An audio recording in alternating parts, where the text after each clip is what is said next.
Well, a very good evening to you. Thank you very much for watching Prime Edition tonight on KBC Channel 1. We shall be giving you updates on the setback that the Kenya-US health deal is facing, as well as how Kenya is planning to achieve 7 million visitors in the next 5 years. All that coming up, but first, here are the highlights.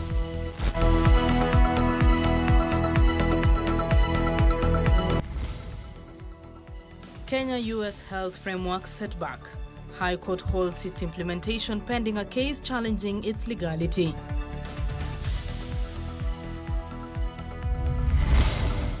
The creation of these bands serves to distinguish exemplary performance from good performance.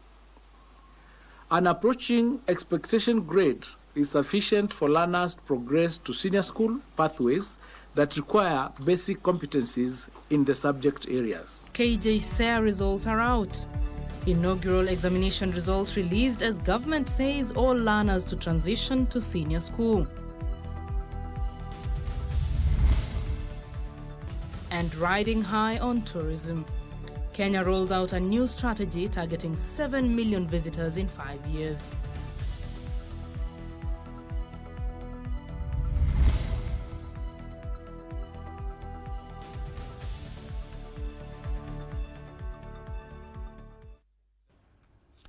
I am Betty Kiptum, and Caroline Njoroge is my colleague on the sign language interpretation. Now, President William Ruto Thursday kept a busy diary attending several key events.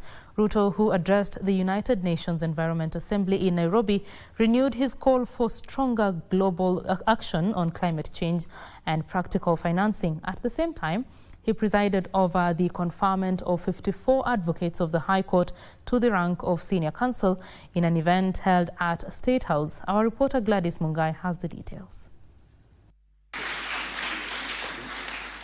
The head of state kept a busy day Thursday ahead of Friday Jamhuri Day public holiday. In his entry, the president attended the conferment of 54 advocates of the High Court to the rank of senior counsel at State House, Nairobi. Another clap would be in order. The president challenged them to use their elevation to strengthen Kenya's justice system and safeguard the country's democratic values. With this honor comes an even greater responsibility. You are called to safeguard our democracy, to strengthen our institutions of justice, to support necessary reforms, and to help widen the door of access to justice. It is important that we appreciate that we have a nation to mind and to look after. And whatever it is that any one of us does, we must keep the greater national interest in mind. Let me begin by congratulating Chief Justice Martha Koome, who was present, urged them to ensure ethical leadership and enhance the profile of the judiciary.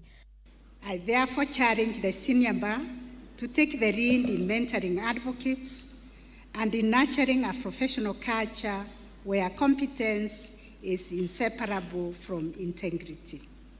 It falls upon you, colleagues, to ensure that the legal profession remains a guardian of justice rather than merely a marketplace of legal transactions.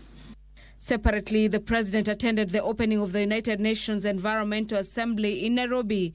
He emphasized that Africa continues to bear the heaviest burden of climate change, despite contributing minimally to the global emissions. Across our continent, from failed harvests to destructive floods, from intensifying storms to conflict worsened by resource scarcity, Africans are paying the price for a crisis they did not create. Calling for multilateral institutions to focus on partnerships that empower African countries. If this transformation is not aligned with environmental protection, equity, and human dignity, we risk building a new high-tech economy on the old foundation of extraction, exclusion, and pollution. The head of state would later hold bilateral talks with Her Majesty Queen Mary of Denmark on the sidelines of the assembly, with the two leaders reaffirming their commitment to deepen cooperation between Kenya and Denmark.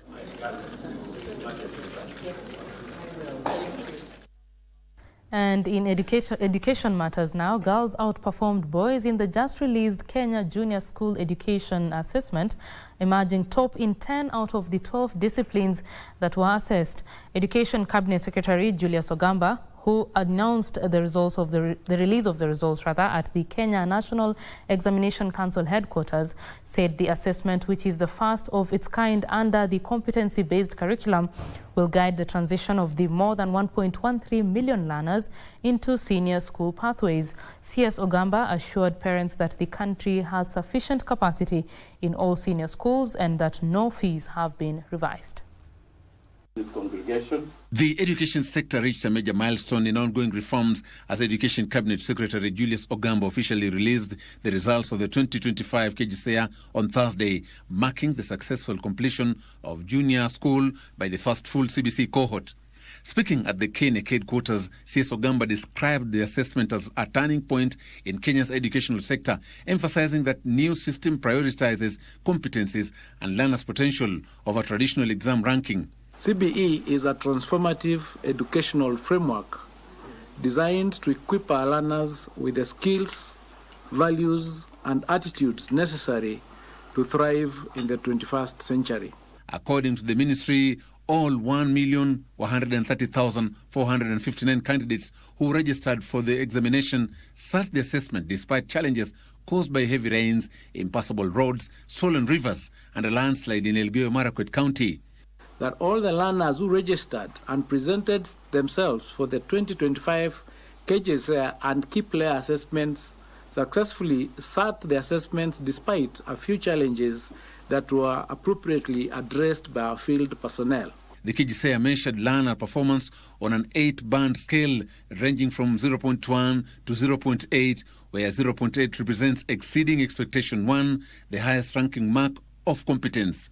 7 subjects recorded impressive performances, including integrated science, social studies, creative arts and sports, agriculture, CRA, Hindu religious education, and Ismaili. Creative arts posted the strongest results, with 96.84% of learners performing at approaching expectations and above. The creation of these bands serves to distinguish exemplary performance from good performance. An approaching expectation grade is sufficient for learners to progress to senior school pathways that require basic competencies in the subject areas. Female learners outperformed male learners in 10 of the 12 subjects, with the widest gaps recorded in religious and social studies. The placement will kick off next week, and the government says 59% of candidates qualify for STEM pathways, 46.52 for social sciences, and 48.73 for arts and sports. CS Ogamba emphasized that the transition to senior schools will be smooth, equitable, and based on merit. And we are hoping that by Christmas, every learner should know which senior school they are joining. And by 12th of January 2026, we expect all these learners to report to school. And our expectation is 100% transition, every child. On school fees, the ministry allayed fears of any review, confirming it will continue providing capitation at the approved rate of 22,244 shillings per learner per year. After more than 6 years of hard work and determination at junior school level, a new journey beckons for over 1.3 million learners, with the government saying there will be enough spaces and teachers to receive the learners come January 12, 2026. Reporting for KBC Channel 1 News from Kenya National Examination Council headquarters in Nairobi, my name is Joseph Wahongo. Now, the multi-billion shilling 5-year Kenya Health Cooperation Framework with the United States suffered a setback Thursday after the High Court suspended its implementation. High Court Justice Bahati Mwamuye, in a ruling, halted its implementation pending the hearing of a case filed by the Consumer Federation of Kenya and Busia Senator Okia Omtata, who alleged the deal violates the data laws when it comes to medical data, among other issues. Our reporter Ruth Wamboi has details of the legal battle ahead. The Office of the Attorney General, and she's here, went through the agreement with a tooth comb to make sure that when it comes to matters data, the law that prevails on data that belongs to the people of Kenya is the Kenyan law.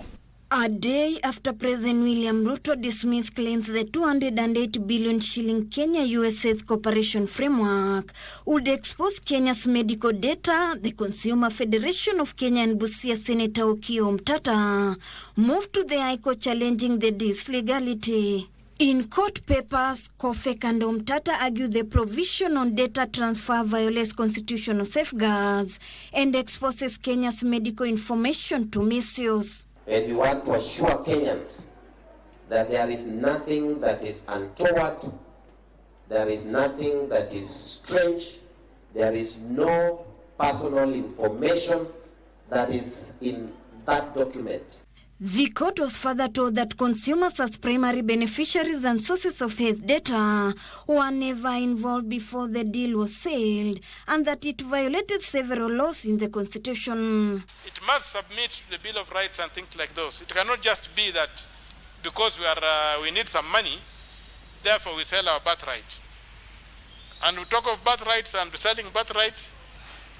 I'm sure you remember the story of Esau and Jacob in the Bible, where Esau sold his birthright for a bowl of soup. The court further that the deal would overburden the already burdened Kenyans, since Kenya committed to match US funding estimated at US $850 million in additional health spending.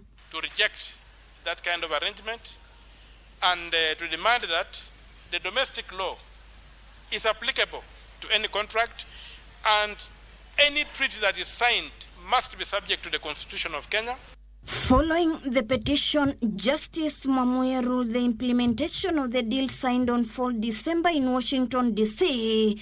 be halted pending the hearing of the case. He further directed both parties to serve the respondents with the petition and court order in both hard copy and soft copy, and slated the matter for mentioning on 12th of February 2026 before Justice Lawrence Mugambi for compliance and further directions. And if need be, the final decision might come out of the Supreme Court. This is a matter of life and death. This is an existential threat to the identity of the Republic and to the fundamental rights of the individual as a human being with the dignity that must be respected and obeyed. The development puts the government in a predicament as the legal battle begins. The petitioners had stated that the deal had violated several laws and data breaches, which could make Kenyans more vulnerable as they could be used as guinea pigs. Ruth Wamboi reporting for Prime Edition from Milimani Law Court. And still on judicial matters, the operations at the Lake Gas Vipingo LPG terminal will continue uninterrupted after the court declared that the company's environmental impact assessment license was valid. The Malindi Environment and Land Court upheld the validity of the company's environmental impact assessment license and asserted that the project had fully complied with all requirements under the Environmental Management and Coordination Act. This and more stories in the Scales of Justice segment. The Lake Gas Limited had appealed to reverse the finding by the National Environmental Tribunal that cancelled environmental impact assessment license for the Kilifi LPG project for Lake Gas. The court had set aside this finding on 2 principal grounds. Firstly, the judge observed that the project was already completed and inaugurated, and therefore the order for cancellation of the EIA license was a disproportionate and heavy-handed action. The court faulted the 1st to 5th respondents for their lethargy in filing the appeal at the tribunal, having filed the same 4 years ago after the project commenced. The judge noted that there was no scientific evidence tendered before the tribunal to suggest that the project was hazardous to the environment. It found that the tribunal erred in cancelling a completed project without actual proof of environmental degradation.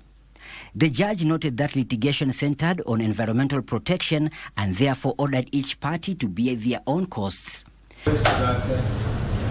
Meanwhile, Mombasa Senior Principal Magistrate Gladys Olimo has authorized the continued detention of 7 individuals arrested in connection with a major methamphetamine trafficking operation valued at approximately 192 million shillings. The order was granted following an application by the Anti-Narcotics Unit, which was seeking 10 more days to complete forensic analysis, profiling, and narcotics sampling. The suspect officers from the Kenya Navy, namely Juk Nyamwaya, Juma Mwinyifaki, Michael Kariuki, Elijah Mbogo, James Ekiru, Abdul Rahman Salad, and Abdurraham Abdi Kuno, were arrested on 11th December 2025 in a coordinated operation involving ANU officers from the DCI headquarters and regional headquarters in Mombasa. Finally, the 26 individuals implicated in the unlawful and unprocedural acquisition of vital government documents, including national identity cards, passports, birth certificates, and foreigner or alien ID cards, among others, were today released by the Kahawa Anti-Terrorist Court Magistrate Gideon Kiage without any bail or bond.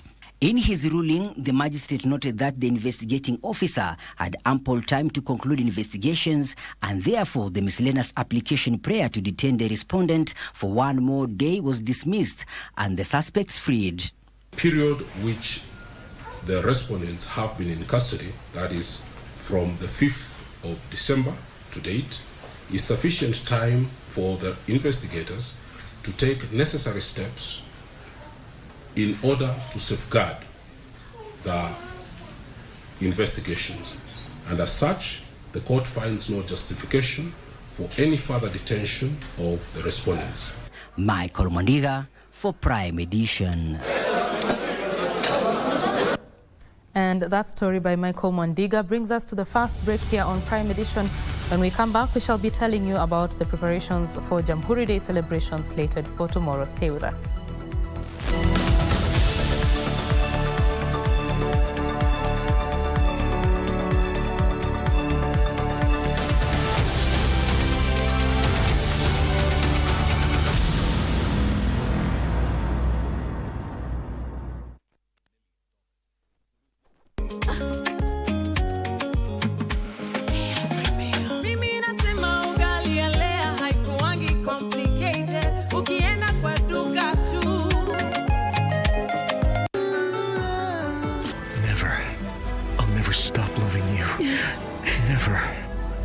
Is it something important? It's just... that day I noticed that Trini was really nervous. Because someone she had not seen for a long time came to see her.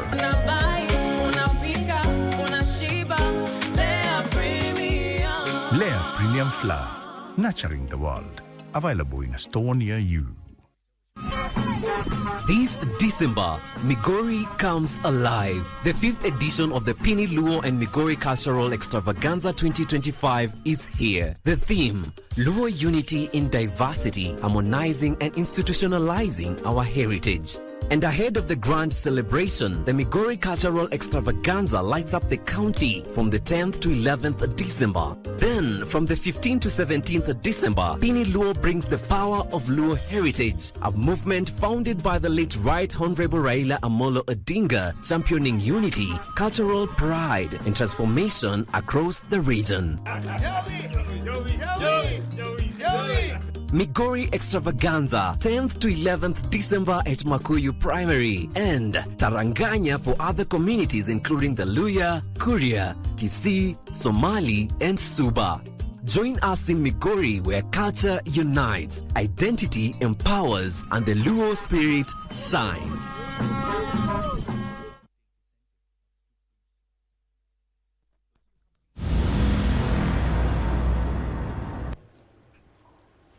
Welcome back to Prime Edition. Now, the government says it will honor the 7.6 billion shillings collective bargaining agreement for university lecturers and relevant unions. Education Cabinet Secretary Julius Migoso Gamba, while presiding over the 74th graduation ceremony of the University of Nairobi, reaffirmed the government's commitment to strengthening the higher education sector through sustainable financing and improved working conditions. Ogamba lauded the University of Nairobi for its continued role in Kenya's human capital development. He described the ceremony as a milestone in producing a skilled workforce capable of driving national growth, innovation, and global competitiveness. The CS challenged the graduates to go beyond traditional employment, urging them to embrace innovation, entrepreneurship, and job creation. A total of 4,504 graduates received degrees and diplomas across diverse fields of study.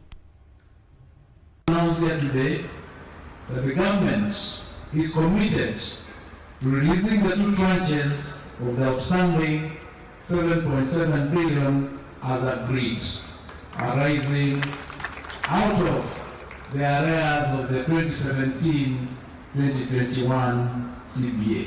We are fast-tracking negotiations for the subsequent collective bargaining agreements and implementing robust monitoring systems to prevent future disruptions. You're entering a job market where data moves faster than wind. Ideas travel farther than footprints. That is why you, class of 2025, must act fast. Because digital transformation is not coming, it is already here.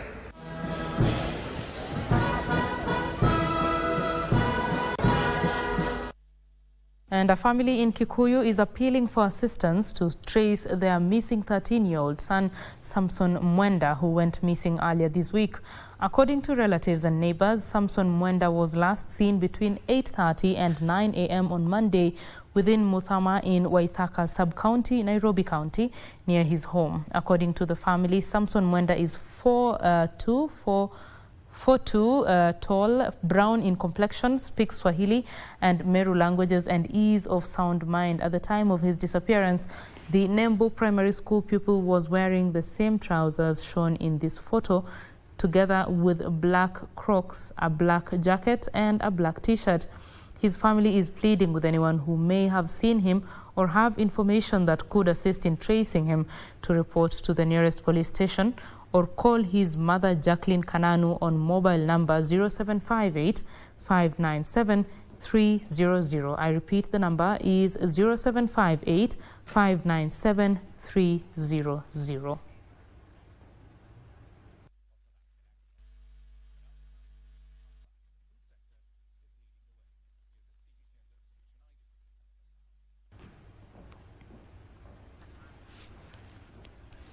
Now, the Chinese government has renewed calls for a major overhaul of global environmental governance, urging nations to adopt a fairer and more coordinated system to confront the rapidly escalating climate and biodiversity crisis. Speaking on the sidelines of the 7th United Nations Environment Assembly, that's UNEA 7, which is underway in Nairobi, China's Vice Minister for Ecology and Environment, Guo Fang, said countries must work together to protect what she described as humanity's shared home. Ben Chumba reports. As the 7th United Nations Environment Assembly, UNEA 7, opens in Nairobi, leaders meeting say the gap between environmental promises and real action is widening, and the world is now running out of time. Our data show that climate impacts are accelerating, intensifying. We're seeing rising emissions, fueling record heat waves. Nature and ecosystems are vanishing, and we're seeing toxins pollute our air, water, and soil. And we're looking at global threats that spare no nation and demand global solutions. It is against this backdrop that China is pushing for a fairer and more coordinated global system. We should work hand in hand to build a community of life on Earth and a clean and beautiful world for all. We hope that all leaders and guests will exchange views on the theme of this side event, share experiences, deepen understanding, and work together to protect our planet. The call for unity echoed across the session as UNEP urged countries to shift from negotiations to concrete action. We've seen all that China has achieved because it has recognized early on what is at stake. Cleaner air, energy security, jobs and economy, resilience. China invested and is reaping the benefits. This is a lesson for all other nations. European partners backed the appeal for urgency, warning that economic growth and environmental protection must go hand in hand, not compete. We should share the experiences, we should cooperate, because we don't have time. What we need is to find the best and the fastest solutions for the challenges that we're facing. The challenge is tremendous. This is not a reason to lower our ambition, but a reason to step up our efforts. Every fraction of a degree will matter. Kenya, hosting the discussions, pressed the world to treat Africa as part of the solution, not just a victim of climate impacts. Kenya cannot continue protecting the endangered species of the world, whether it is elephants, rhinos, or even the fauna and the flora that are becoming extinct, without collaboration, without financial systems being fair, without equity being available in the management of the environment. We are reminded of the global commitment of peace, development, and the shared responsibility in protecting our world. With UNEA 7 expected to consider new rules on plastics, chemicals and nature protection, delegates say the message is unmistakable. The era of talk is ending and the era of implementation must begin. Ben Chumba, Prime Edition. We sincerely thank you for your support. And Kenya has inked a deal with the International Water Management Institute that sets the stage for radical changes in the water sector. The deal will see the introduction of the country's first ever irrigation water tariff, a landmark reform aimed at protecting scarce water resources and securing long-term food security. Irrigation Principal Secretary Ephantus Kimotho says the move will help Kenya manage water sustainably while boosting investment in irrigation. Our reporter Ben Chumba has the details of the shift in policy that, if implemented, is projected to transform the agriculture sector. Kenya's push toward modern, efficient and commercially viable irrigation enters a new phase with the signing of a cooperation agreement between the State Department for Irrigation and the International Water Management Institute, IWMI. At the heart of the partnership is a bold policy shift which includes the development of the country's first irrigation water tariff. Water is a scarce resource. Before, water has just been taken like a social good, but now we want to look at it from an economic perspective. So with a tariff also, it will help us also be able to utilize when we start charging the farmers, it will help us start utilizing the water in a sustainable way. The tariff is expected to guide investment in large and small-scale irrigation projects, create fairness in water use and make it easier for government and private investors to fund new schemes. We have never had an appropriate tariff or even a tariff that can be benchmarked or even can be used in paying for water use fee. And therefore for us to ensure equity and also to ensure return on investment and also to make sure that water being an economic good can be compensated through agricultural production. IWMI will also support Kenya with research-based models, AI-driven water efficiency tools, and global experience from irrigation programs crucial for scaling farm-led irrigation. And this MOU for us is really the beginning, all right? So what really matters is what we make out of it. I think that is very important that, as we move into the next steps, we concretize the actions on the ground and then work together toward this realizing the objective of the NESIP as a starting point. And then we should go beyond in really helping Kenya, for example, achieve the aspirations for food security, for example. The partnership will further develop a blended finance facility, opening new financing windows. More so, the potential we have in the ASALs, whereby we have some very arable land, but the challenge you have is water and probably irrigation equipment solutions. No amount of irrigation can be successful if there's not enough investment that goes into the private sector, into farmers, into the cooperatives, the real scaling partners that we need to derive this transformation in Kenya. For government, the structured tariff will ensure efficient water use, and improved access to markets will give farmers the ability to sustain irrigation systems to move Kenya closer to food security. Today's agreement sets expectations high for ordinary farmers and communities across the country. Now the challenge is turning the partnership into real change. Reporting for Prime Edition from Maji House in Nairobi, I'm Ben Chumba.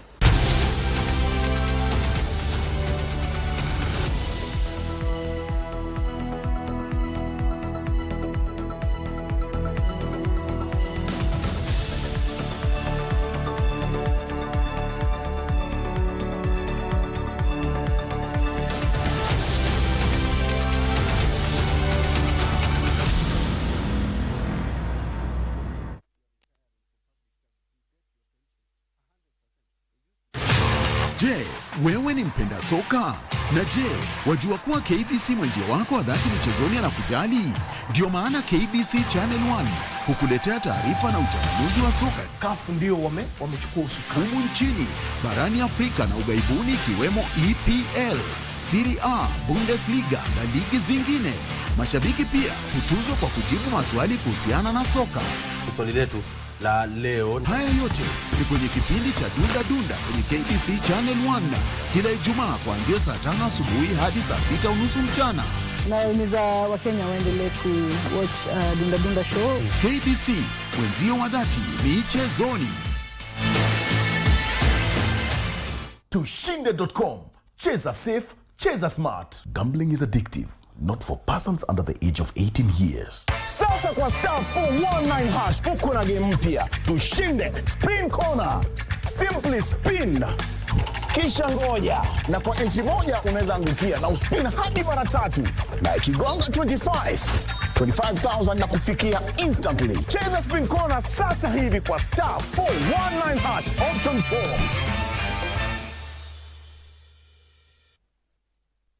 Tushinde.com.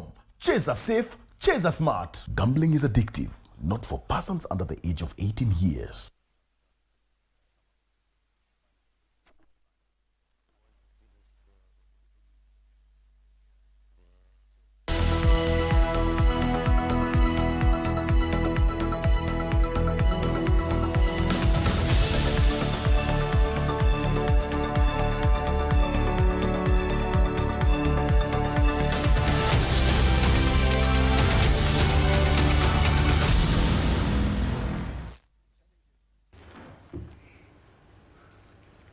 And it's time for the business news now. Kenya is banking on product diversification and the rollout of new products to attract 7 million visitors by the year 2030. Key among these is the ongoing construction of an 11,000 capacity meetings, incentives, conferences and exhibitions at the Bomas of Kenya. President William Ruto has further said digitization of park fees and other tourism-related payments will help triple earnings from the sector by 2027. The president spoke during the ongoing Jamhuri Tourism Week at the Kenyatta International Convention Center. 2024 remains the strongest period for tourism in Kenya, with the country recording 2.4 million visitors, which was 13% jump from 2023. This year, the country is on schedule to record more than 3 million visitors, with provisional figures showing that close to 3 million people visited Kenya in the period January to September this year. The numbers you see today are not by accident. We have created a seamless portal that enables people who want to come to Kenya to find their way here without barriers and complications. President Ruto says the Bomas International Convention Center, which is under construction, is expected to boost the MICE business with a capacity of 11,000 people, making it the biggest in East and Central Africa. It is being built 24 hours because I have given a timeline that we must begin to use that facility and begin to make money from that facility from May next year. Yes. Kwani mtafikiri tutafikisha trilioni moja how? It has already been booked before it is complete. It has already been booked for France Africa Summit in May 12th, 2026. To enhance revenue collection, the government is banking on digitization following the success of the cashless entry fees to all national parks. This has seen a revenue boost by the Kenya Wildlife Service from 4 to 7.5 billion shillings. The government has also rolled out a No Magical Kenya strategy, which will see Kenya diversify its product offerings. Under the 5-year plan, Kenya will capitalize on culture, shopping and sports tourism to lift numbers to 7 million in 5 years' time. It's not just about numbers. It's not about the number of tourists. It's about money. Yes. It's about money. Trevor Ngendo for Prime Edition. On what... And that story there is a perfect precursor to our conversation this evening. We are talking about the trends in hospitality industry in Kenya. Kenya, they are targeting 7 million visitors by 2030. We want to find out, is Kenya ready? Is Kenya working towards receiving those visitors, giving them the experience that they deserve and making sure that they want to come again? We want to talk to Mike Macharia, who is the Chief Executive Officer of the Kenya Association of Hotel Keepers and Caterers, KAHC. Thank you very much for joining us. Okay, good to be here, Betty. Always a pleasure hosting you. Yeah, you've listened to the very ambitious target that we have. What is your comment on that? Let's start there. I was actually there in the morning beautiful. when the president made those remarks. Yes. And quite an ambition, but it's possible. And it's also good to have ambition because we've always talked about increasing our tourism numbers. I think in the Kenyatta and Moi government, we were speaking about 1 million, a target that we reached many years ago. Now we are at 2 million, 2.4 international tourists. We had spoken about at least 500,000 domestic travelers every year in 2008. And I think we've surpassed that target. So looking at the trends and looking at the country's focus, it is possible. But we still have quite a bit of work to do in terms of balancing the portfolio of visitors who come to Kenya. But it is possible. It is possible, definitely. And let's talk about that portfolio that you just mentioned. Yes. I mean, when you as the hotel keepers and caterers, the hospitality industry are coming up with products that are supposed to service the different clientele that you have, how do you make sure that I can come in with my $150,000 and I can come in with my 20 to 2,200, whatever it is, and still find something that speaks to my budget, but is still a good experience? 3 areas. First of all, this week, Jamhuri Week is centered on tourism, wildlife, and mice. Yes. So what does that mean? Tourism means general tourism, but wildlife and mice are also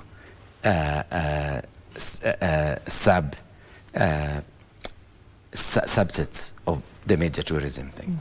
So looking at budgets, we have high-end tourism, what is known as niche, where you have products that are available in limited supply, and you charge a lot of money for those.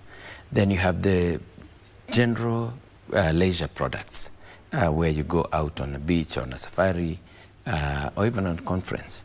And then you have the affordable end of it.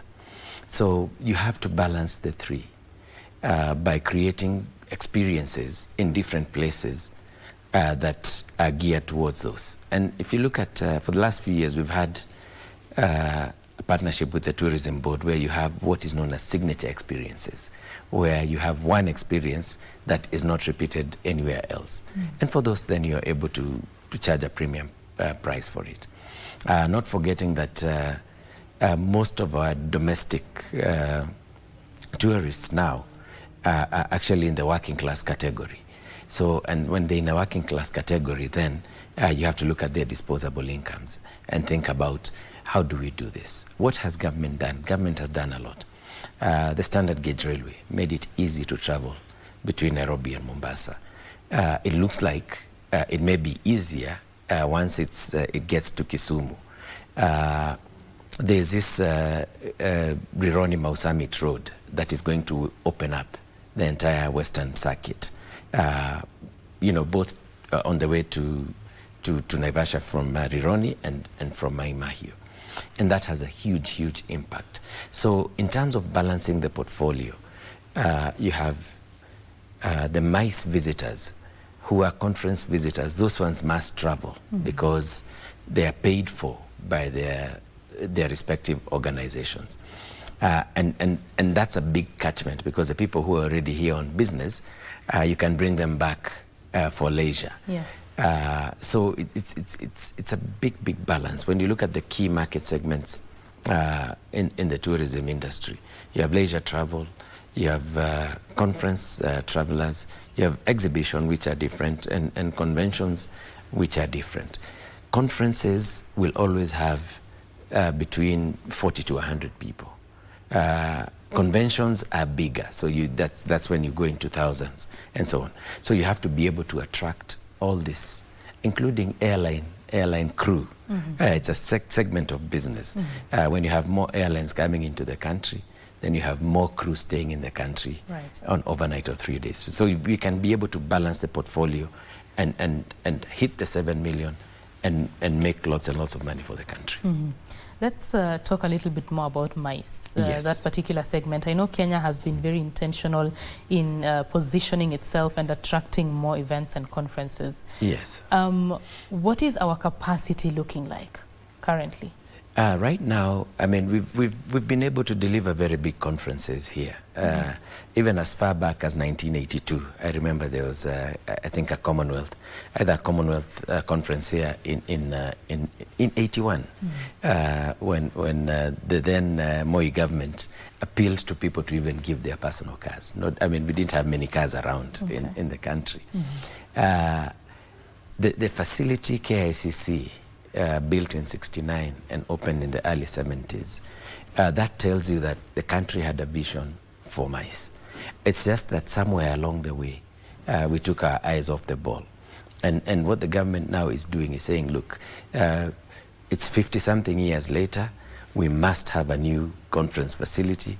We must have a modern facility. KICC is really good. In fact, it's an architectural wonder. But there's a lot of dynamics that have taken place within the 50 years, and you need a modern, state-of-the-art conference facility. And this is why Bomas is a real game changer. And for the capacity that we've been told it will host, then we also, as the industry, must be ready. We must be ready with the products. We must be ready with the staff and personnel, and we must be ready with the infrastructure, particularly the road network, getting in and out of Bomas, connecting to the ring roads. It's very close to the Southern Bypass. The Southern Bypass is very close to the Rironi-Mau Summit Road. So you can see the connection between the infrastructure development and the development of the conference facility. So this is going to be a real game changer for us. And we're even calling on people to start thinking of where to invest. A hotel in Limuru won't be too far anymore. Yeah, a hotel past in Lari won't be too far. A hotel on the way to Mai Mahiu won't be too far, because you'll be able to get easily in and out of this big conference area. And then start thinking about our local cuisine, restaurants, Kenyan restaurants popping up around that area. When you have a big conference facility, then you have an opportunity for people to do business, and you will see the area developing. You'll see it becoming like a metropolis out of Nairobi. So it's a real big game changer for us in the industry. How is Kenya working to differentiate itself and appeal to the international visitor? Because we have countries around us, our neighbors. Yes. We share the same kind of climatic conditions. Yes. Some of them, like Tanzania, we even share they have Serengeti, we have the Masai Mara. It's the same park but different countries. Yes. And so what is Kenya doing to ensure that it is appealing to that international visitor? We've always been ahead. This is a game. Yeah. We are typically the big brother in tourism in the region because we started so early. And our greatest asset is the investment that we made in Kenya Utalii College in 1976.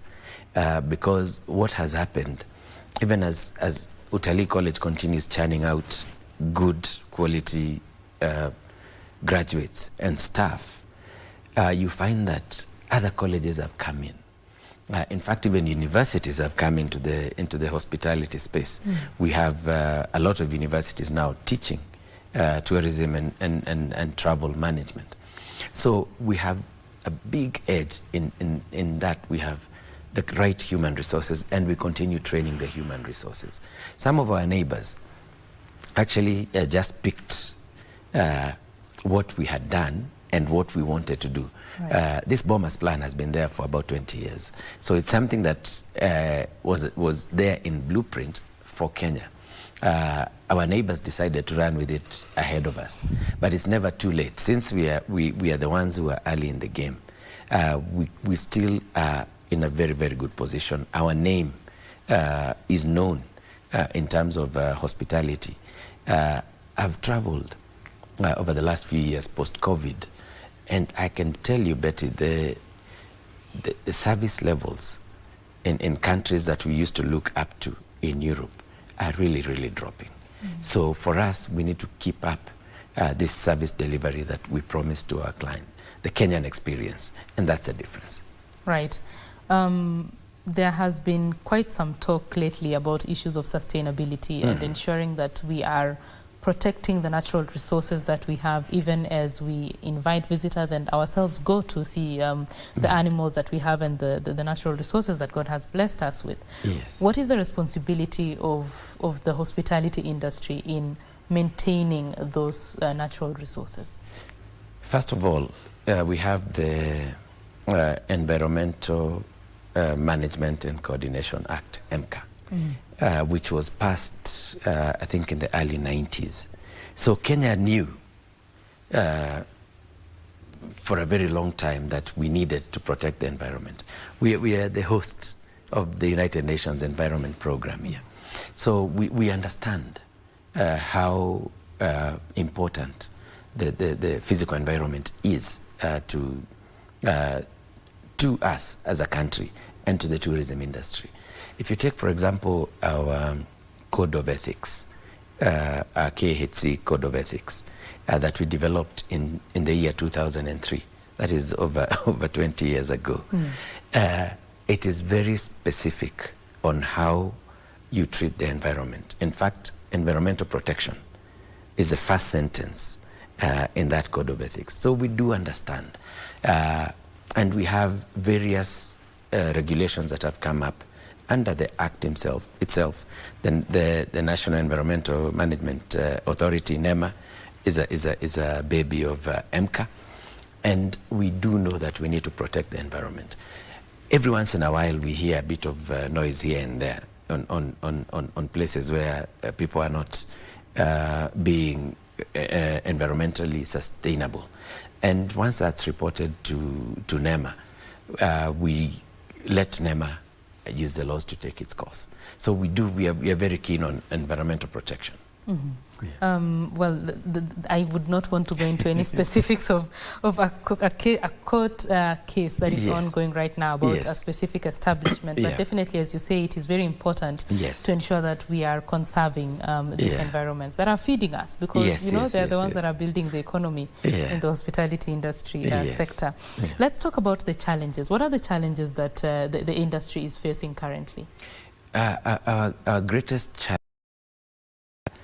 is how to get more people in here.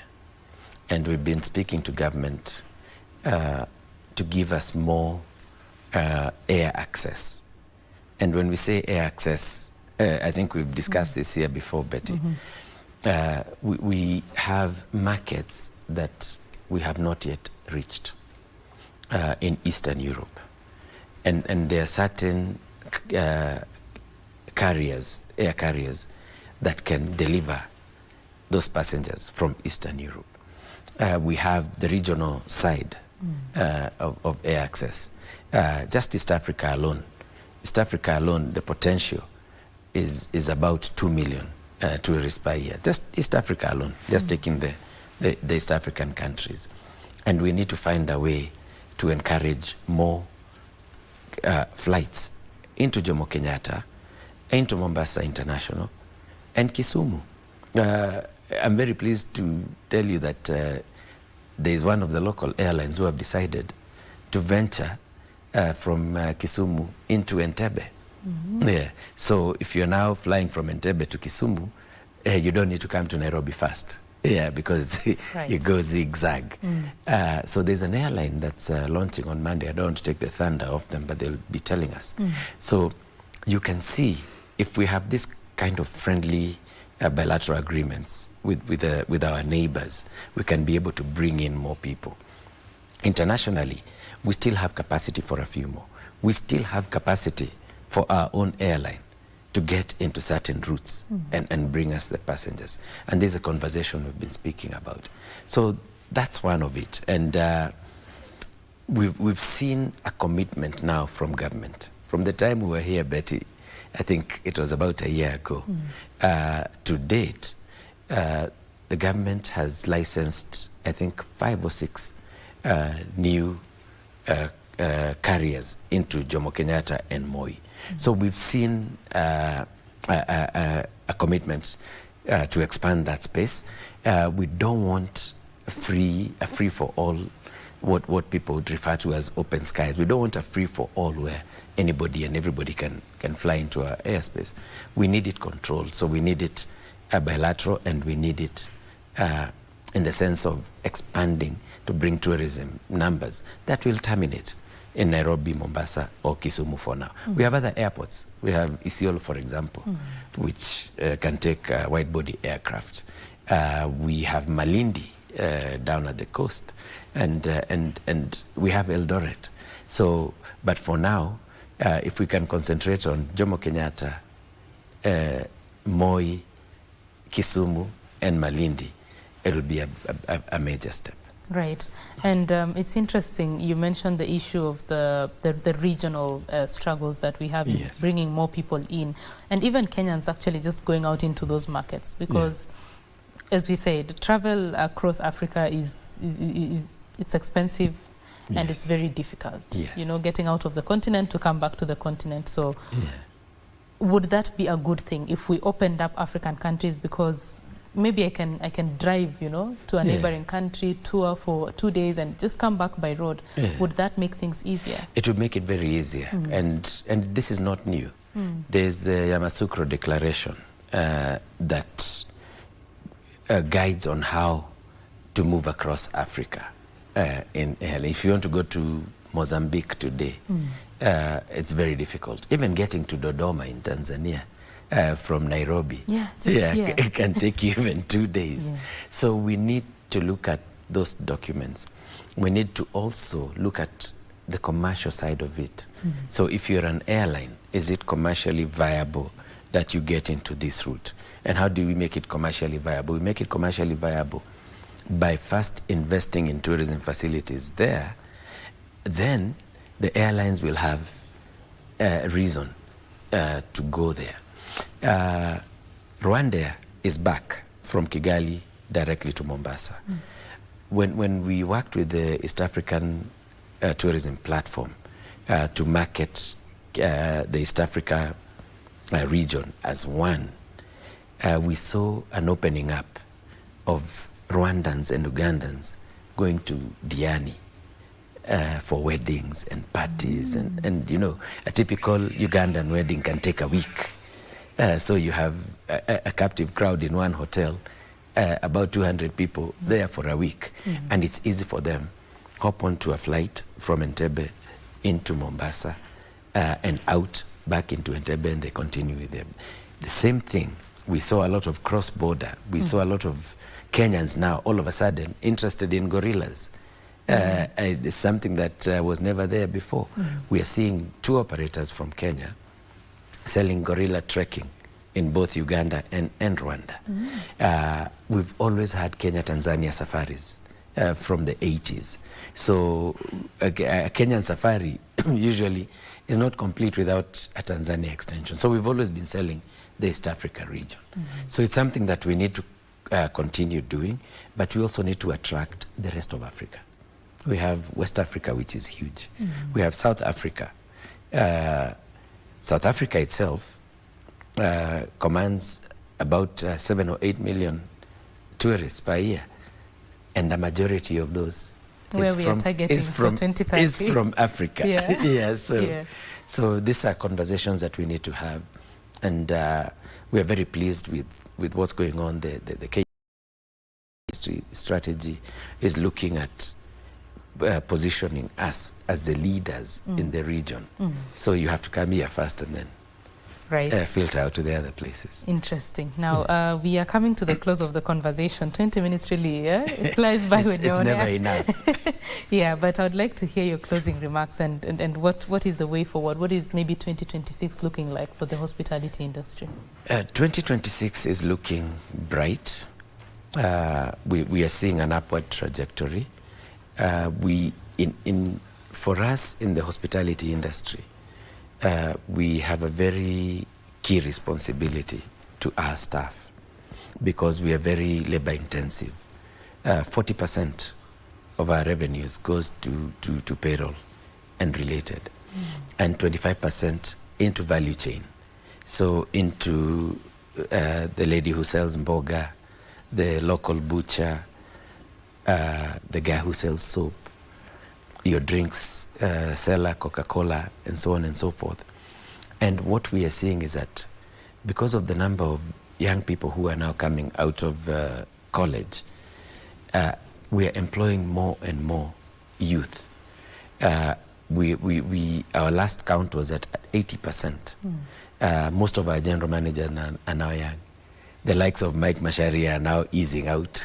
we have to make way for the youth. So we have to make a clarion call to the youth to get into this business, and also for the government to give us the opportunity to invest, to have more local investors in the industry by availing affordable funding through the Kenya Development Corporation. Awesome. Thank you very much. I think that's a great place to end. Asante sana. I wish we had more time to continue speaking. And thanks for having me, Betty. Karibu sana. Always anytime. A pleasure, as usual. That is Mike Macharia. He's the CEO of the Kenya Association of Hotel Keepers and Caterers, just giving us insights into where the hospitality industry is in Kenya right now and the readiness to receive those 7 million visitors by 2030. We shall be here to report on the progress until that happens. We move on to other news. Imagine standing next to an 800-year-old tree. Yes, 800 years, I said.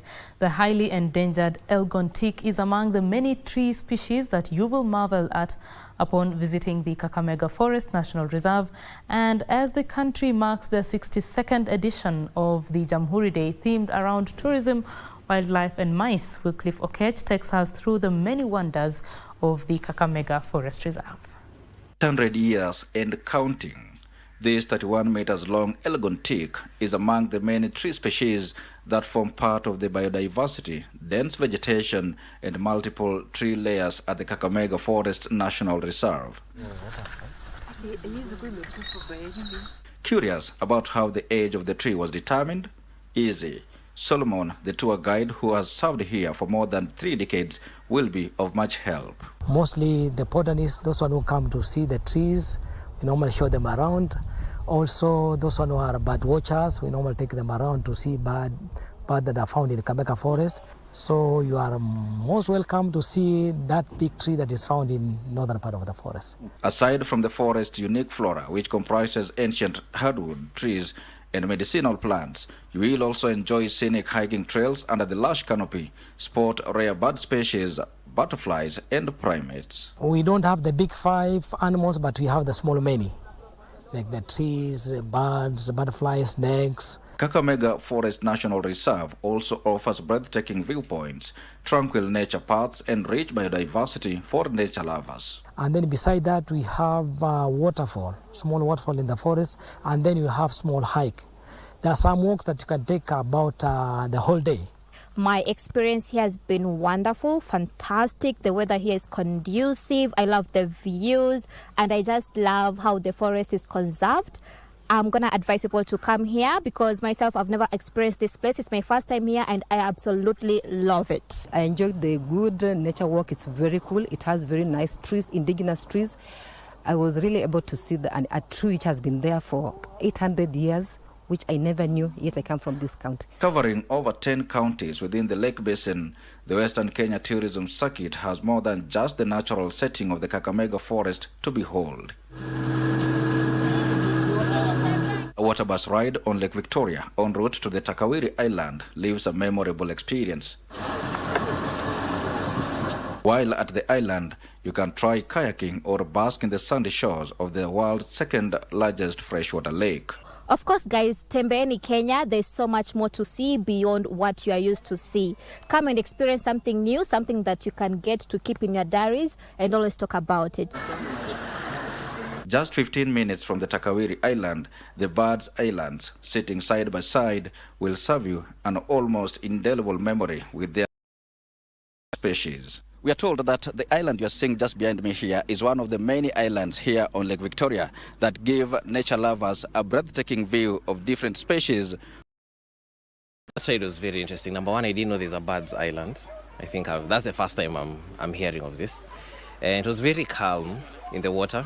But also seeing those species of birds, that was very interesting. Seeing them take a swim. To drive up numbers into the national reserves and wildlife settings, the Kenya Tourism Board has engaged content creators to popularize the myriad tourism sites across the country under the campaign Hapa ni Wapi, purposely to promote local tourism. For Channel 1, I am Wycliffe Okech. Thank you, Wycliffe Okech, for that report. Now, Kenya is overhauling its logistics systems, digitizing approvals and removing regulatory overlaps in efforts to boost exports. External Trade Director Peter Njoroge says the reforms are expected to reinforce the national export strategy, spur value addition and help the country make fuller use of preferential market access. According to the Kenya National Bureau of Statistics, external trade improved this year, with total trade rising to 333 billion shillings in April 2025, driven by increased exports by 98.4 billion shillings and imports at 234.6 billion shillings. However, these numbers could be higher. And that's why we've talked about the various markets that government has negotiated, and we continue to negotiate more market as we move along.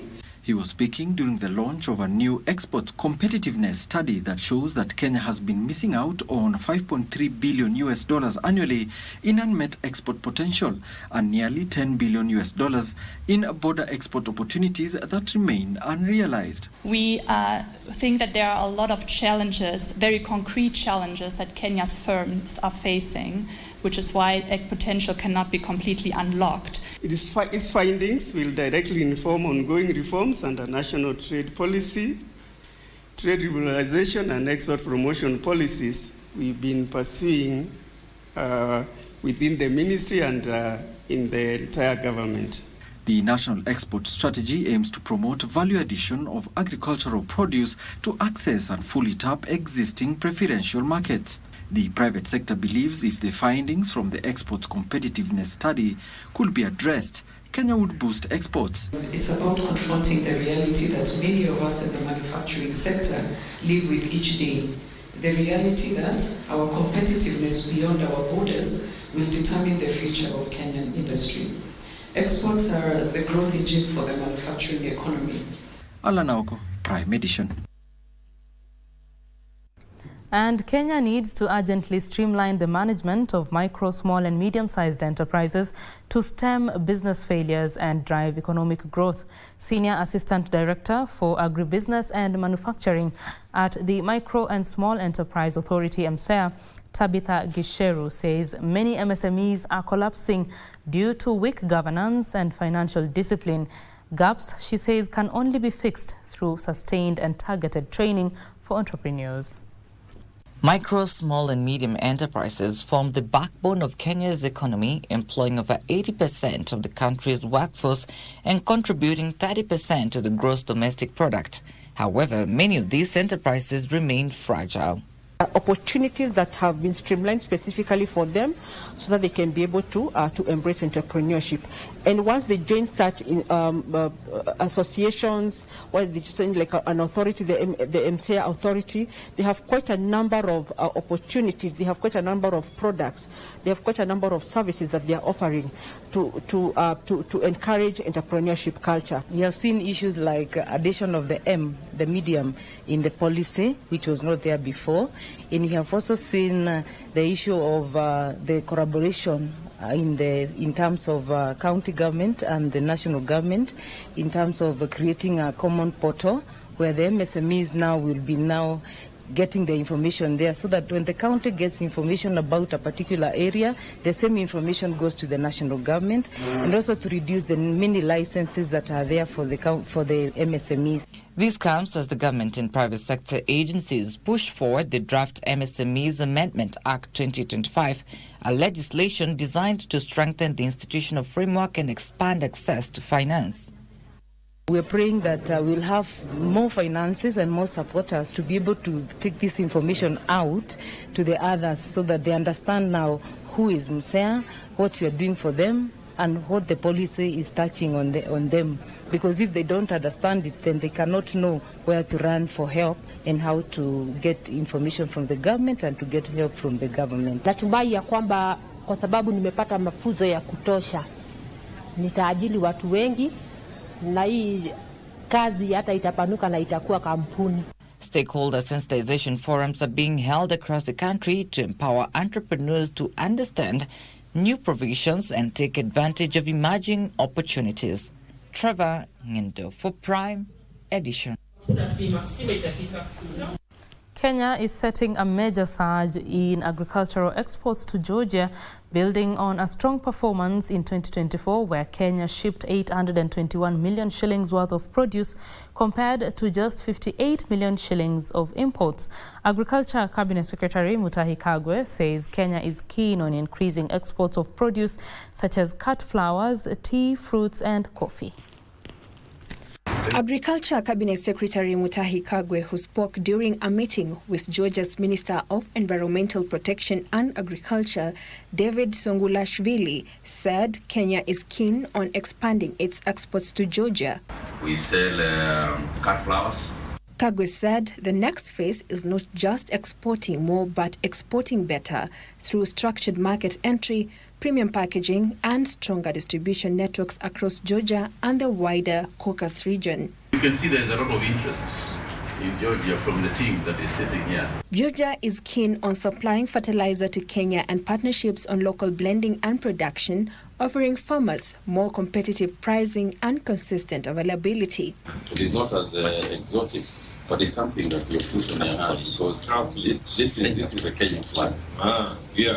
The two countries are developing a Kenya-Georgia agriculture MOU that will formalize cooperation, drive investment and support joint ventures in agro-processing, agri-logistics, warehousing and agricultural innovation.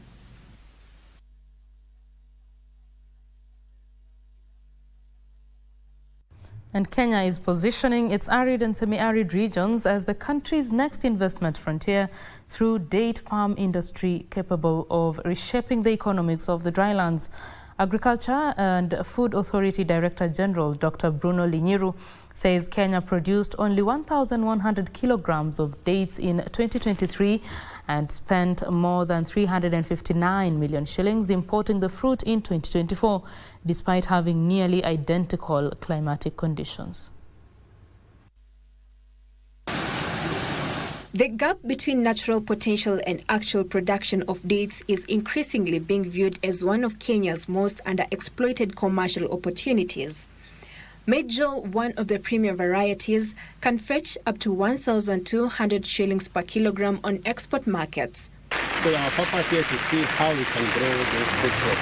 And in terms of food security, food safety, I think this is the way to go, looking at the climatic patterns that are changing. So this is the area that we need to invest in. A single hectare of well-managed mature palms can generate between 3.4 million shillings and 4.4 million shillings annually, with productive lifespan that stretch for decades.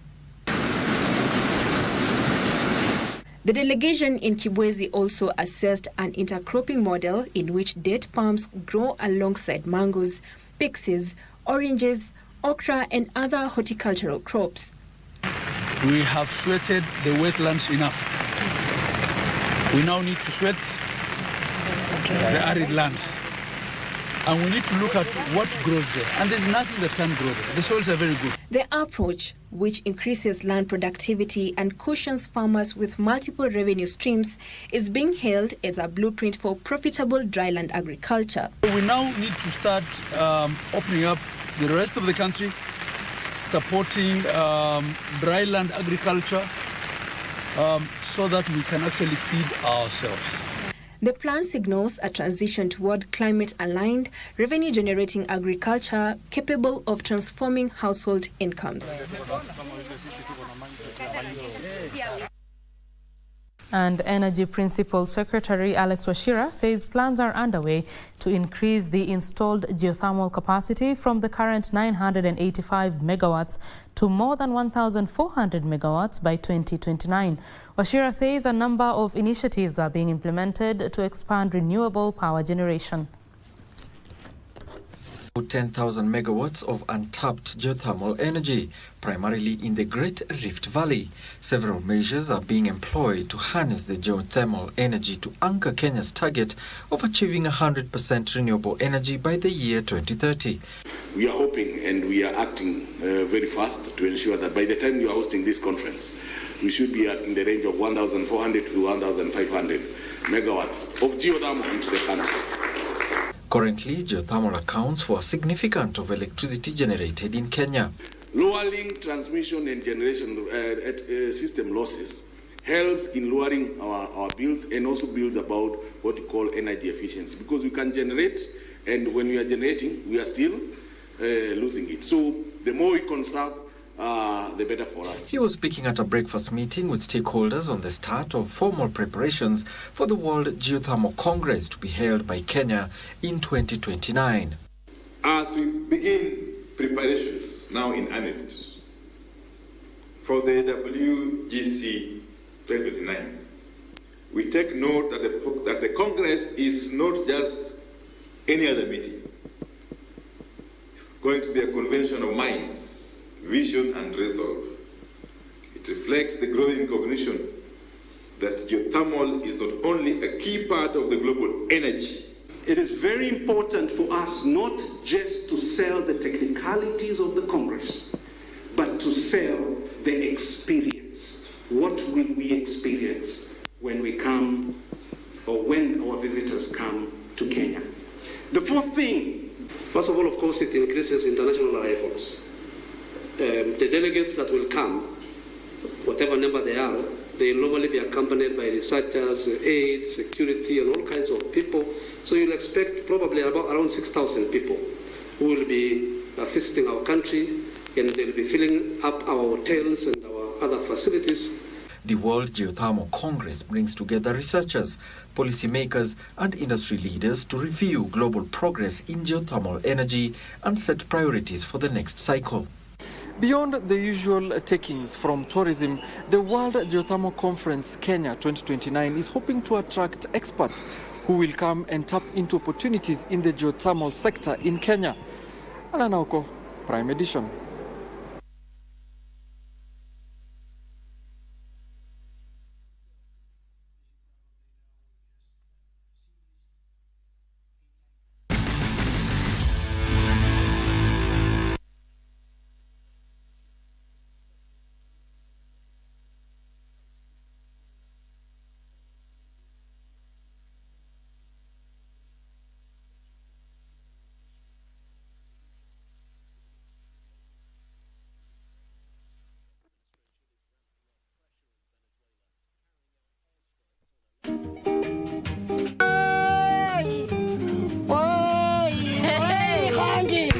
Ruka hapa mpaka ushangae mheshimiwa. Kweli eh? Nikikwambia uruke sasa utaruka.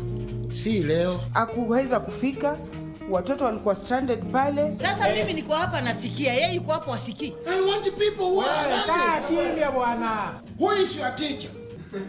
I did not teach like that. Ulifunza aje? Nilifunza. Why? Are you prefect? Yeah. Wewe. Prefect anakujia wapi? Uko na artistic look. Oh, wow. Really? Yes.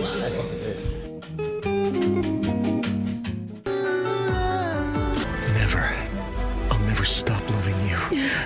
Never. Is it something important? It's just... that day I noticed that Trini was really nervous. Because someone she had not seen for a long time came to see her. I know that you played the victim's role again with Marcelo, so you can get all the attention from him, right? As usual, she always gets what is rightfully mine. I'm going to tell your Lucia that we met twice in a hotel.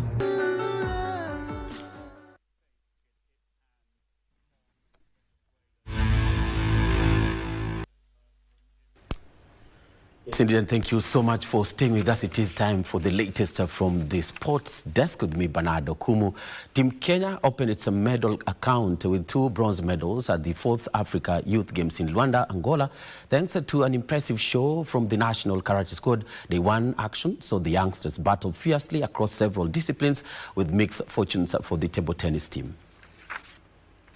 It was a bright start for Kenya in Luanda as the national karate team stepped onto the mats with determination and delivered. The kata team clinched the first bronze medal of the games for Kenya, setting the tone for the country's campaign. Moments later, Margaret Nyevu added to the tally, bagging a second bronze medal after a hard-fought contest. Kwa fair, mimi nilikuwa take part kwa kata team na leo tumematch kuja na bronze. Tumekuwa tukitrain sana na mimi personally na take part individual committee na individual kata na we hope for the best tomorrow. Venye nimefeel nikiwa na kwenye game nilikuwa nimetense kidogo, lakini nilivyoingia na mwalimu akanikoach tu kidogo nikasikia nimepata encourage. But it was a tougher outing for Kenya's table tennis team. In the boys category, the young paddlers lost 3-2 to Eritrea in a closely contested match. The ladies team faced an even stunner challenge, going down in straight sets to a dominant Nigerian side. Despite the mixed result, spirits remain high in the Kenyan camp. The game for today has been tough because the opponents have experience, but we have tried our best. Nigeria ni ile nchi yenye pia iko na wachezaji wazuri Afrika, lakini player wetu amecheza vizuri. Ingawaje kidogo pia alikuja kalemewa na Nigeria. It's very motivating. They're very positive. The boys, the young girls and boys, they're very excited to fly out the flag of Kenya higher. 1,000-seater capacity international stadium will be built in Mumbai, Murang'a County, and will be one of the stadiums being built by the Kenyan government to support the development of sporting talents in the country. Sports Cabinet Secretary Salim Vuria, who today presided over the groundbreaking ceremony for the construction of the Mumbai Stadium, says that the government will ensure that the stadium is complete in record time. The stadium will not be the only facility being built in Murang'a, with the government also in the process of constructing a second stadium in the county. The Mumbai Stadium, estimated to cost 800 million shillings, is said to harness talent development in the region in line with the government's commitment to set up sports infrastructure in all the 47 counties in the country.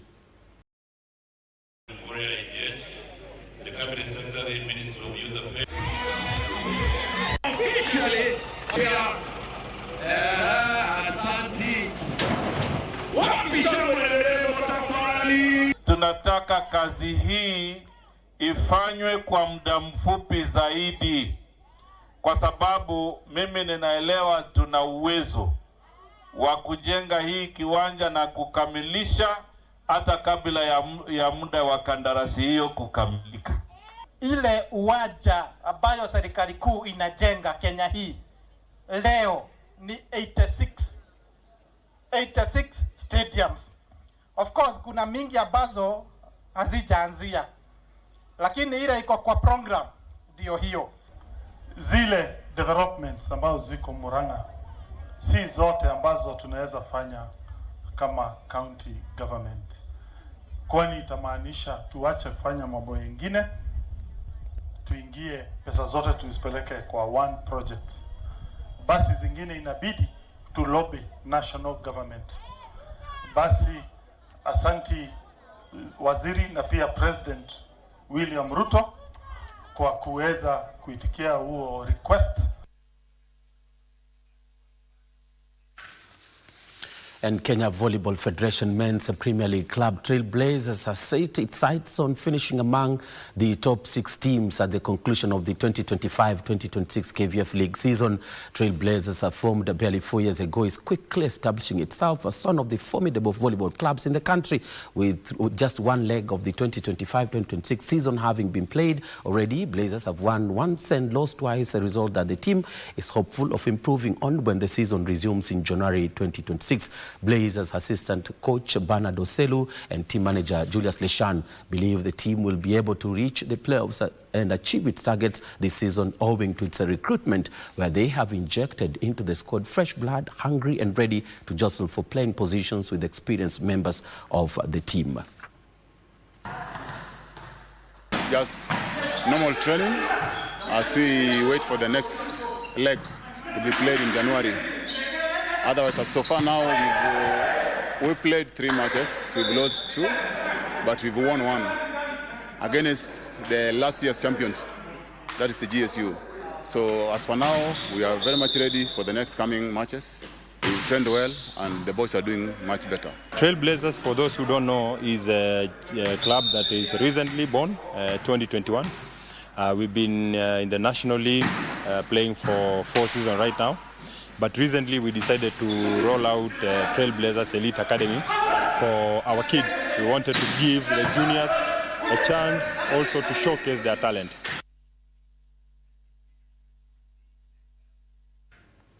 And the national women's soccer team Harambee Starlets have moved up 7 places in the latest women FIFA rankings released today, moving up from position 140 to 133. Starlets are the 3rd highest African climbers on the rankings, together with Algeria and Democratic Republic of Congo, who all moved up 7 places. Burkina Faso are the most improved African side, moving up 16 places, while Tanzania are second best improved African nation after moving up 10 places. Togo are the worst performing African nation this period, dropping 14 places, sailing in the same boat with the Gambia, who have dropped 12 places, and Ethiopia, who are down 10 positions. Starlets' rise in the rankings come on the backdrop of their qualification for the Africa Cup of Nations, having progressed through their qualifiers as they booked their continental ticket with a 4-1 aggregate win over the Gambia in their final qualifying round.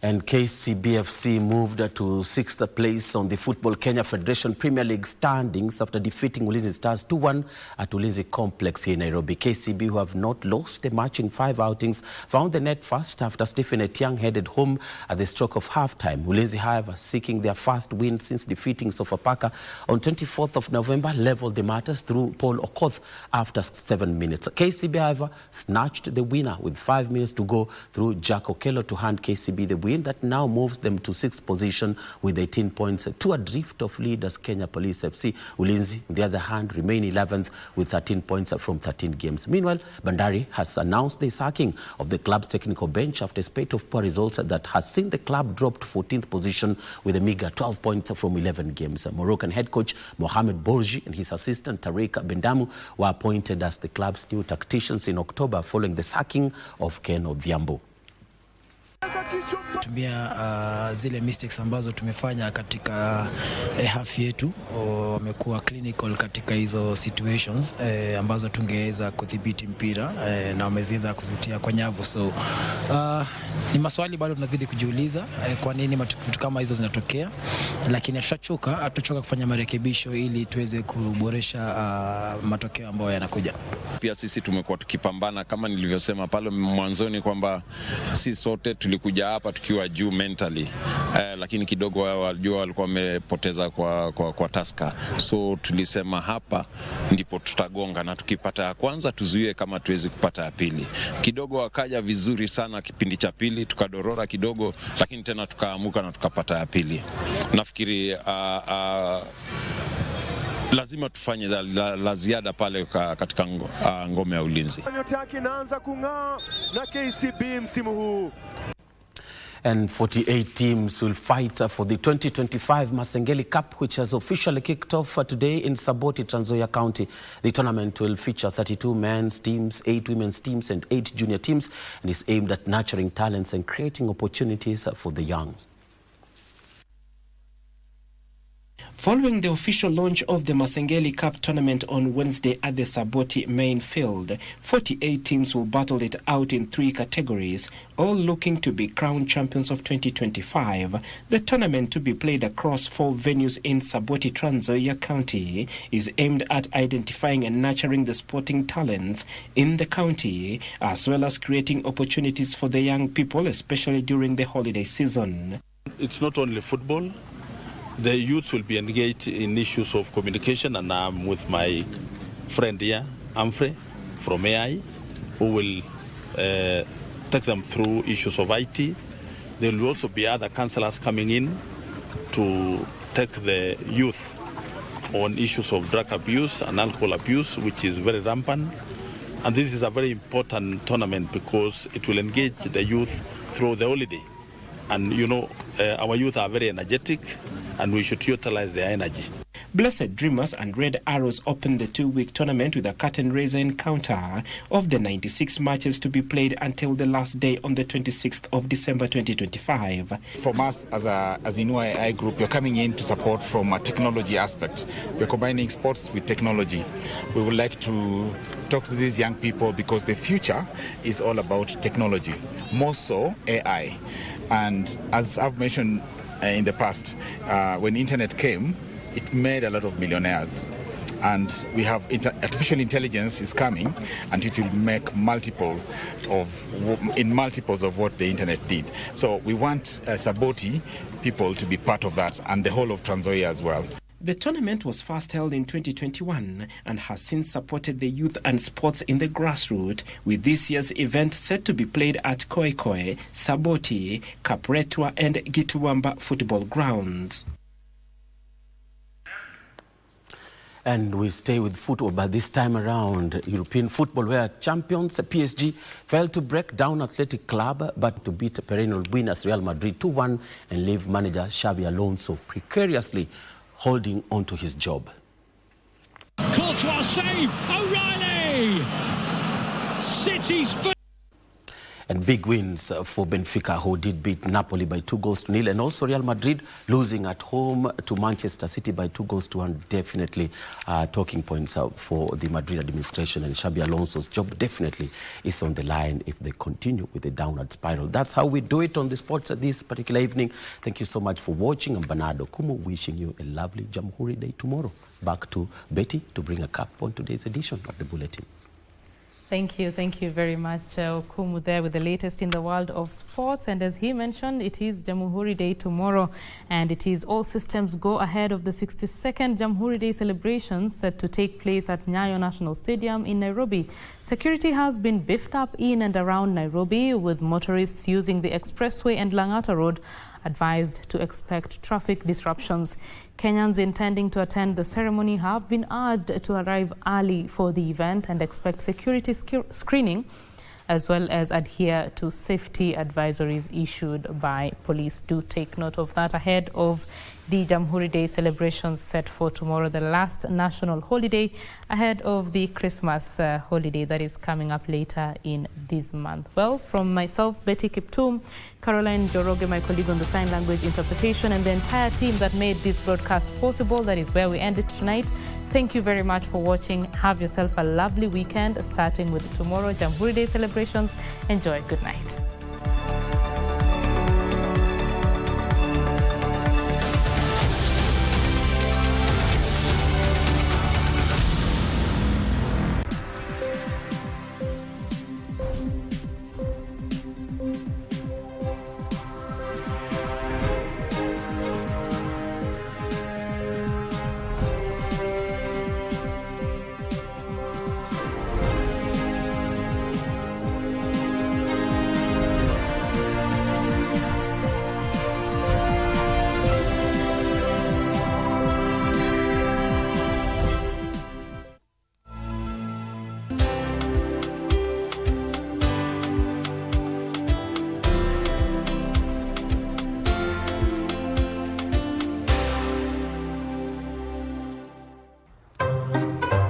charity, dial *419 hash.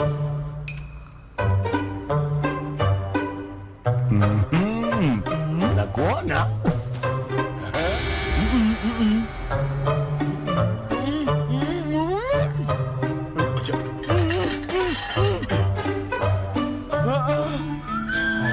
Kuja hivi sasa. Boya! Mama. Ona.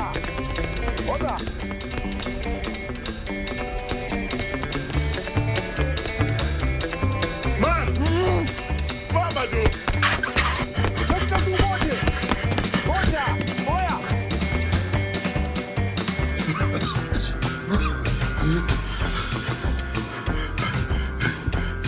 What is wrong?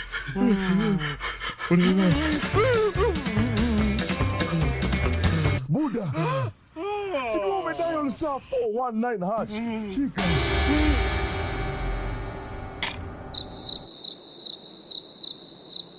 Yani hujui kwa option 3 kuna Pro Box?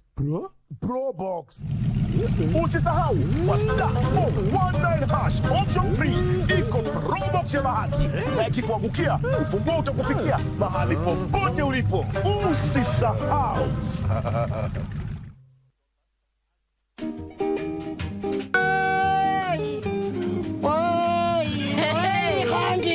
Utaruka hapa mpaka ushangae mheshimiwa. Kweli Nikikwambia uruke sasa utaruka. Si leo. Hakuweza kufika. Watoto walikuwa stranded pale. Sasa mimi niko hapa nasikia, yeye yuko hapo asikii. I want people who are kimya bwana. Who is your teacher? I did not teach like that. Ulifunza aje? Nilifunza. Why? Are you prefect? Yeah. Wewe. Prefect anakujia wapi? Uko na artistic look. Oh, wow. Really? Yes.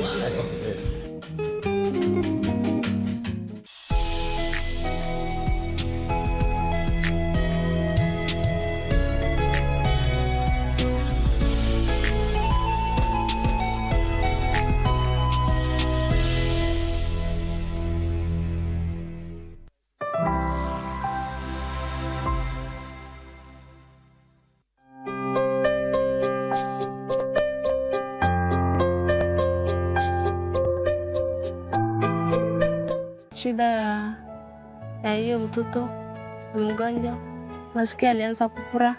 Huyo mama yake na pili atasaidia. Ningekuomba ndugu, tuweze kusimama na familia hii. Moja amechomeka mkono na kifua kinashikana, na huyu mwingine ana tuma upande wake wa sikio.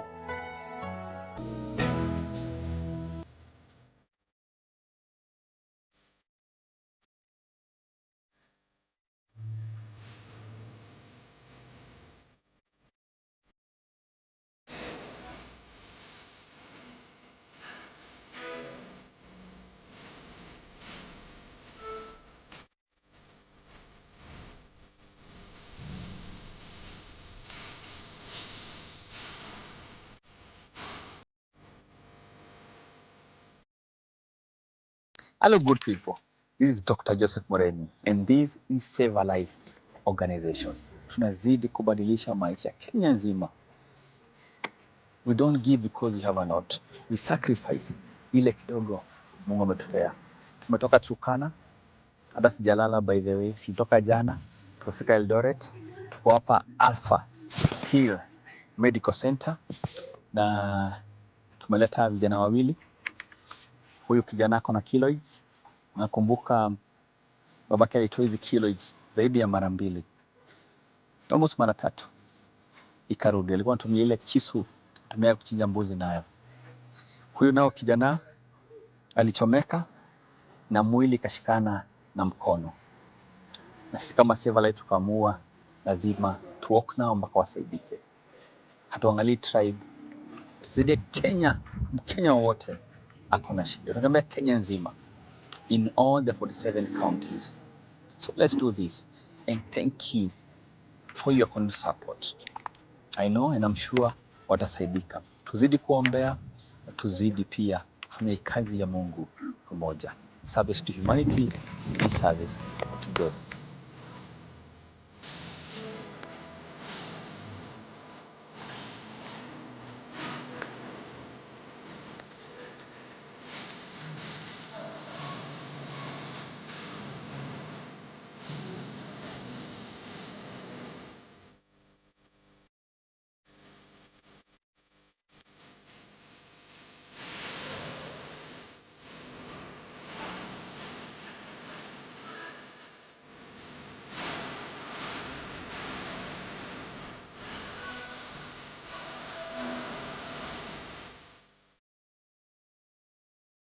Mimi naitwa Dr. Nyamunyamu Oscar Sumba.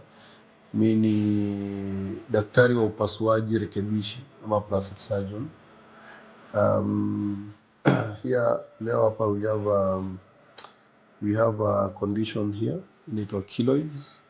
Na keloids basically it's an abnormal way that the body can heal, so that instead of kuheal and then remodel, inaendelea kudeposit certain tissues called collagen. So there are various ways of managing keloids. Kuna operative na kuna non-operative. It's always good to consider non-operative aspect because it has less risks and maybe it's easily available. And then kuna the operative bit. Okay, so for the keloid that we have here today, we are thinking of doing an excision, and then we do a follow-up therapy with triamcinolone injection. So we have it on the left auricle hapa, alafu tuko nayo ingine hapa on the upper part of the abdomen.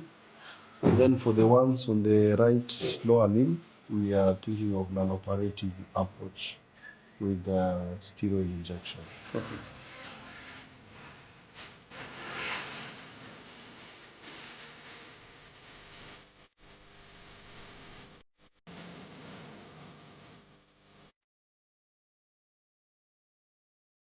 The surgery was successful.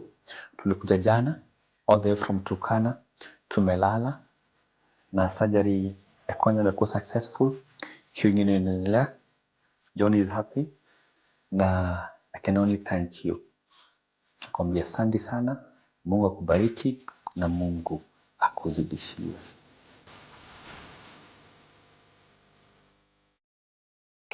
Nimefurahia kwa sababu Joseph amesaidia ndugu yangu, ameleta hospitali na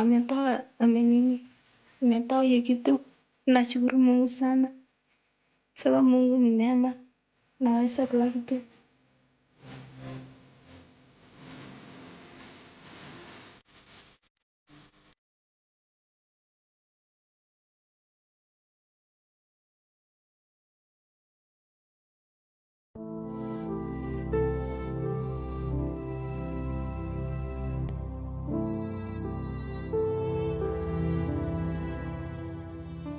Mimi hata sijui nini ili happen. Nilipata tu niko chini ya gari.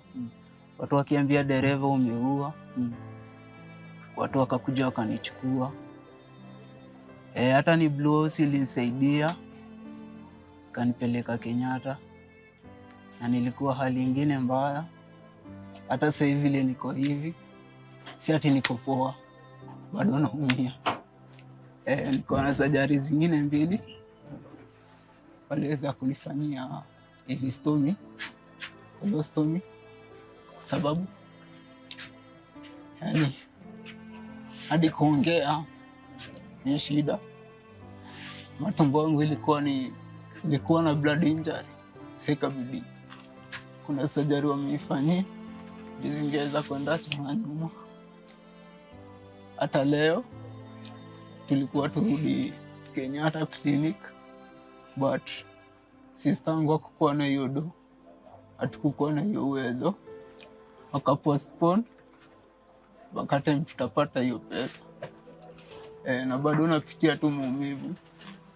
Ndio mama yangu tunaishi tu kwa shida, yani tunapitia shida nyingi. Wakati nilikuwa tu kwa ward, macho zilikuwa red. Hata dada yangu ndio alikuwa anakuja kuambia madhi vile naendelea. Hata vile alinionanga hivi, mimi nilikuwa naambia mimi sitaendelea. Sasa nini kiendelea? Jua machungu. Tena unajua kwa ward. Nimelala. Mungu amekupatia uhai, bado nilikuwa nimeweka oxygen.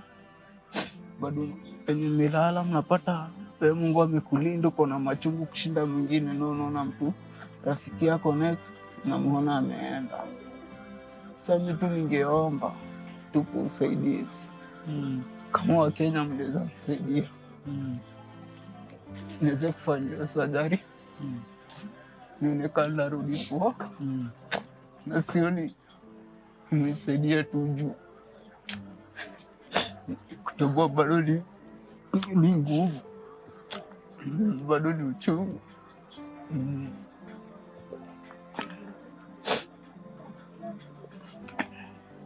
Sasa tumekuja hapa. Tunaweza kusaidia. Na mimi na hope utasaidika. We'll try what we can. Tuok naye mpaka usaidike. Nashukuru sana pia your sister kusimama na wewe. Nyamade. Tunasema bishi watu walipotea. Hakuna mtu asije kuja hapa kukuona. Hakuna.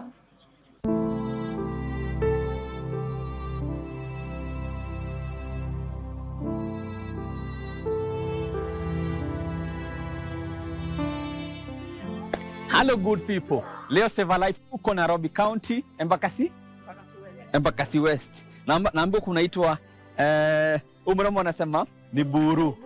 Lakini wananiambia panaitwa City Carton. Ameniambia hapa si ghetto.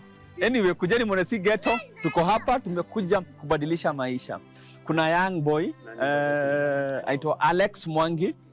Mwangi alipata accident, uni sister yake ametwita hapa na ananiambia the boy is lying kwa nyumba because of lack of finance. Anafaa kufanywa surgery ya intestines na pia alivunjika hip bone. So tuko hapa kumuona, tumetaka msaidia. For now, kujeni tuone vile yanaendelea, but sounds like a very sad story. Come with me. Umesema ni city? Ni Buru. Hapa ni Buru. Ghetto ya Buru. Sawa. Sawa.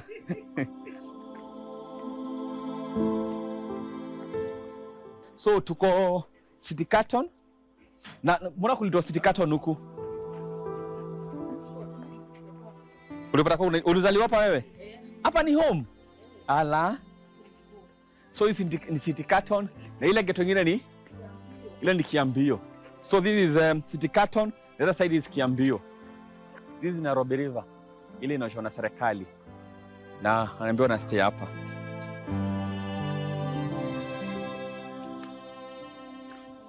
Hapa ndio home. So umesema umezaliwa hapa? Wow. Ile ni ya nini? Oh. So ni biashara ya mtu? Ako job.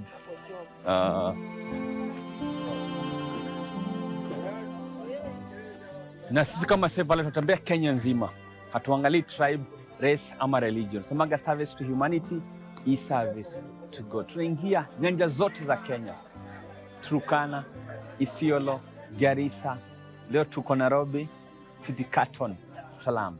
Tuzidi kubadilisha maisha. Ni wapi? Ni hapa.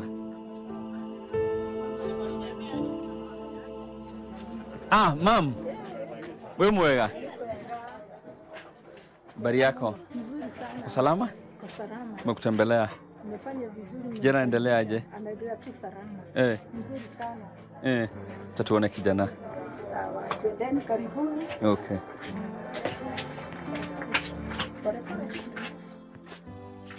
The pain endured in this small house is beyond imagination. Pale nyumbani? Karibuni. Okay.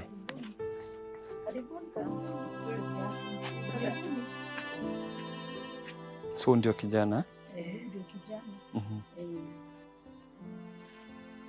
Yes, ilifanyika lini? That is September. That is September. Aitwa nani? Alex Mwangi. Alex Mwangi. Wako miaka ngapi? 90. Kwa nini ameandika 19? It's quite sad that a young man, you can imagine 20 years, na alipata accident. Saizi kwa nyumba amelala because of lack of finances. Anafaa kufanya surgery gani na gani?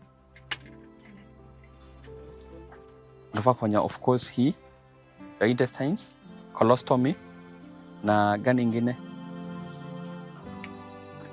Yeah? Oh. Hip joint. So tuko hapa, nataka tumsikize zaidi, tuelewe what happened. Na as you can see the house is small. Na sasa analala hapa? Yeah, analala hapo. Wanaishi na nani? Tunaishi mimi. Sisi wote. We, nikuulize, unaishi hapa pia? Na wewe mam? Na brother yetu. Na brother mwingine? Na watoto wengine wawili. Wawili? Lakini hawajakuja bado. Watu walikuwa nafaa kuingia leo kutoka shule. So wewe, huyu, Karaoke, Alex, Akinyi, na Jasmine. Watu wa 7. Lack of finances has seen Alex and his family share this single room, and no one has the capability of helping the other. Sasa mimi na mimi tunatandika itoe hapa, kuna kama ndio waone tunatandika tunawekea hizi vitu zingine ziko hapa chini, tunatandika, tunarara mimi Mwihaki mpaka mjukuu kangu kanaitwa Jasmine. Sasa kama ni Adhiambo akikuja na nani, tunasonga tu, tunalala tu. Wow, you can imagine this small space. Watalala watu zaidi ya 7. 7 people. Watu wa 7, this space. As you can see, hakuna circulation, hakuna dirisha. Wow. As you can see, venye nyumba inakaa, nguo all over. Hii ndio kitchen. Hii ndio kitchen. Na mnakulia wapi? Hapa tukalia juu hapa, kama hatujatandika tunakaa tu chini. Mnakulia hapa. Hii nayo ni nini? Hiyo ni mti ya kufuta kitu kama tumeanika kwa mabati. Oh, mnanikanga nguo kwa mabati? Viatu. Jua kuna space ni kwa mabati. Ama duster. Wah. Sasa hapa ndio mnapikia. Sasa tunapikia hapa. Au mnapika na stove. Kukulia ni hapa. Na kuishi ni hapa. Wow. My good people. Unavyo wanaishi. It's quite sad. Na zaidi ya hayo, you have a young man, 20 years old, amelala kwa nyumba chini because of lack of finances. These pains. Na hizi ni zile vitu mwana nasikia kulia. Because sikupenda kwa kijana kupata accident.